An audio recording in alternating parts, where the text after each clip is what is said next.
président Pierre Nkurunziza, âgé d'une cinquantaine d'années, est décédé des suites d'un arrêt cardiaque. L'annonce a été faite ce mardi par le gouvernement burundais dans un communiqué. En Tanzanie, le chef du principal parti d'opposition Freeman Mbowe a été hospitalisé après avoir été attaqué par des inconnus. Le secrétaire général de son parti, John Nika, réclame une enquête approfondie. Et puis, les négociations sur la construction du grand barrage du Nil ont repris ce mardi. Le Soudan, l'Égypte et l'Éthiopie retournent à la table de négociation pour tenter d'aplanir les divergences. On en parle dans ce JT. Voilà pour les titres. Bonsoir à tous.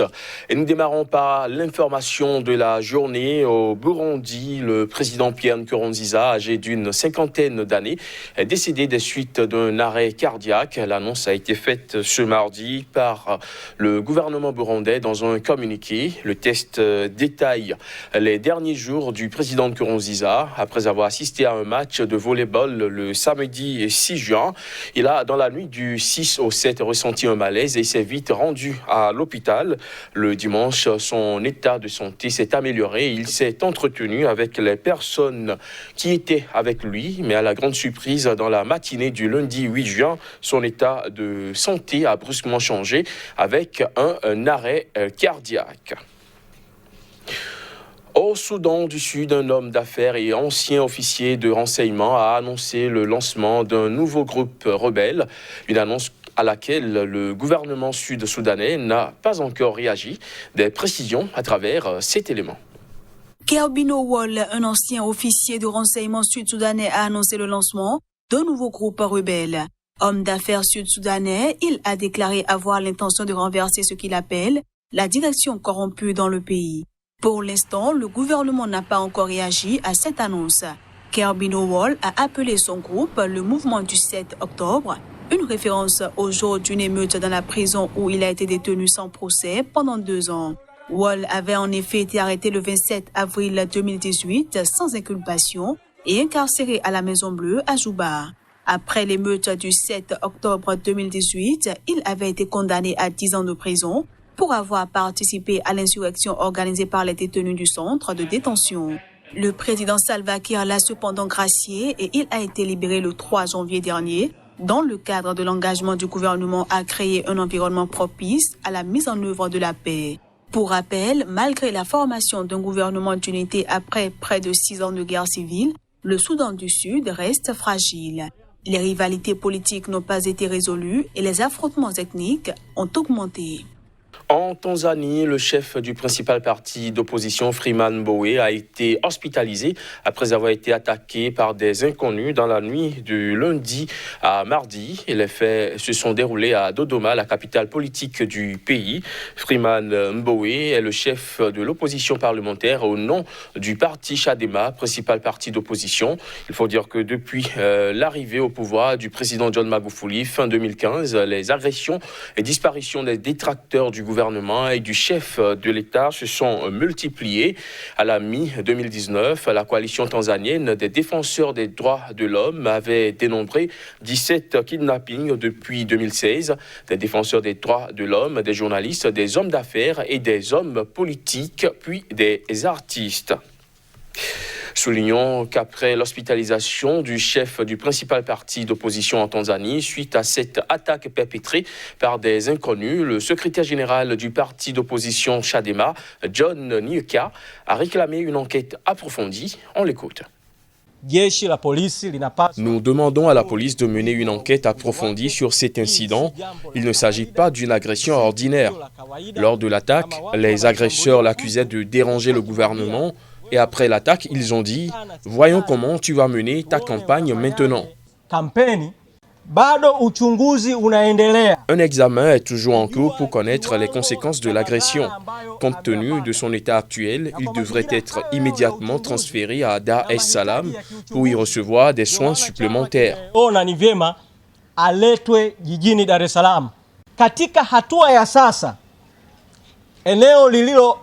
La partie du corps la plus touchée est la jambe droite, mais comme il a été frappé à plusieurs endroits, D'autres examens seront effectués pour examiner la jambe la plus endommagée. Bado uchunguzi unaendelea. Des responsables de l'ONU ouest-africain et de l'Union africaine ont rencontré à Bamako l'influent imam malien Mahmoud Dicko. Il s'agit de l'un des organisateurs de l'importante manifestation ayant réclamé le week-end dernier la démission du président Ibrahim Boubacar Keïta. Les détails. Éminente figure religieuse et tenant d'un islamiste rigoriste, Mahmoud Dicko est un des principaux responsables de cette coalition. Autrefois proche du président Keïta, cet imam récemment entré en politique est devenu un critique virulent du pouvoir. Une délégation de la communauté internationale a rencontré l'imam Dicko dimanche en présence de représentants de la coalition, a indiqué celle-ci dans un communiqué précisant qu'étaient présents des responsables de la mission de l'ONU au Mali, de la communauté économique des États de l'Afrique de l'Ouest et de l'Union africaine.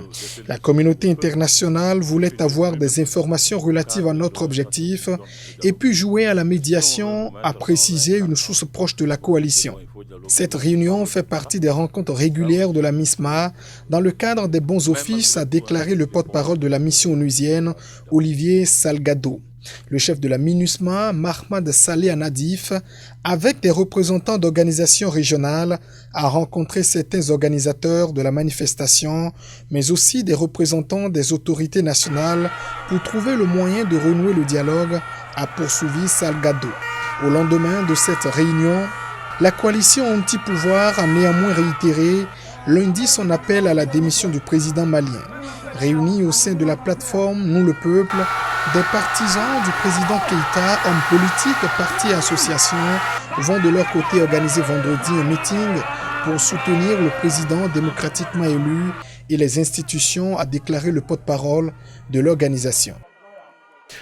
En Côte d'Ivoire, le ministre de la Défense Ahmed Bakayoko a annoncé ce lundi qu'il allait porter plainte contre les auteurs d'une série d'articles l'impliquant dans une affaire de trafic de drogue. Ces articles sont parus sur le site Vice. Plus de précisions à travers cet élément. Le site Vice, qui compte plusieurs éditions en Amérique du Nord et en Europe, notamment en Belgique, a publié ces derniers jours une série de 3 articles sur 5 prévus, intitulés « Comment votre conso de coke fout la merde en Afrique de l'Ouest ». Dans cette série d'articles, les auteurs accusent le ministre ivoirien de la Défense d'être un grand trafiquant de cocaïne. Mais dans un communiqué diffusé sur les réseaux sociaux, Ahmed Bakayoko, également Premier ministre ivoirien par intérim, a affirmé que la prétendue enquête des 2 journalistes va à l'encontre de ses principes de vie. Au regard de ces insinuations extrêmement graves et diffamatoires qui sont, selon lui, de nature à jeter le discrédit sur son pays, il a décidé de porter plainte. Ahmed Bakayoko ne précise toutefois pas qu'il compte porter plainte en Côte d'Ivoire, en Europe ou aux États-Unis, ni devant quelle juridiction. Dans mes charges de ministre de la Sécurité en Côte d'Ivoire, pendant plus de 7 ans et celle actuelle de la Défense, les résultats obtenus dans la lutte contre la drogue sont mondialement reconnus. Ces actions se sont soldées par de nombreuses arrestations, saisies et démantèlement de réseaux mafieux, écrit Ahmed Bakayoko, dit Ambak. En Côte d'Ivoire, dans notre pays, ma réputation est faite. Elle est pure et sans tache, n'en déplaise aux aigris et aux conspirateurs, conclut le Premier ministre ivoirien par intérim. Joint sur la messagerie Twitter, un des acteurs de l'article de Vice n'a pas voulu réagir auprès de l'AFP, expliquant qu'en raison de la plainte, ce seraient désormais les avocats qui en parleraient. Les négociations sur la construction du grand barrage du Nil ont repris ce mardi. Le Soudan, l'Égypte et l'Éthiopie retournent à la table de négociation pour tenter d'aplanir des divergences sur la réalisation du projet. Des précisions à travers ces images. La rencontre entre les ministres de l'irrigation et de l'eau des 3 pays aura lieu par visioconférence, a précisé le ministère de l'Irrigation dans un communiqué. 3 observateurs des États-Unis, de l'Union européenne et d'Afrique du Sud y seront présents, a-t-il ajouté.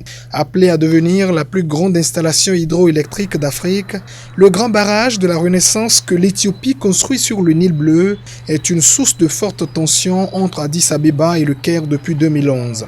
Après 9 années de blocage dans les négociations, les États-Unis et la Banque mondiale parrainent depuis novembre 2019 des discussions visant à trouver un accord entre les 3 pays. En mai, l'Égypte avait dit accepter et reprendre les négociations sur le remplissage du réservoir du barrage pour parvenir à un accord juste, équilibré et global.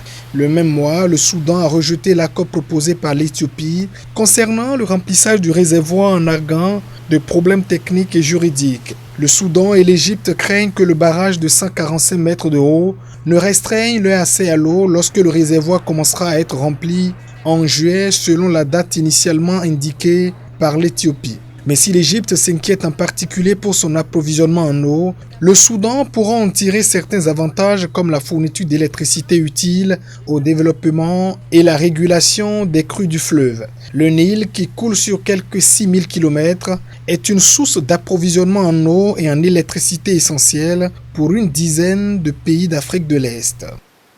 Environ 200 personnes ont manifesté dans le bidonville de Matar à Nairobi pour protester contre les violences policières. Ceci dans un pays où elles ont déjà coûté la vie à 15 personnes depuis l'instauration d'un couvre-feu destiné à empêcher la propagation du nouveau coronavirus. Reportage.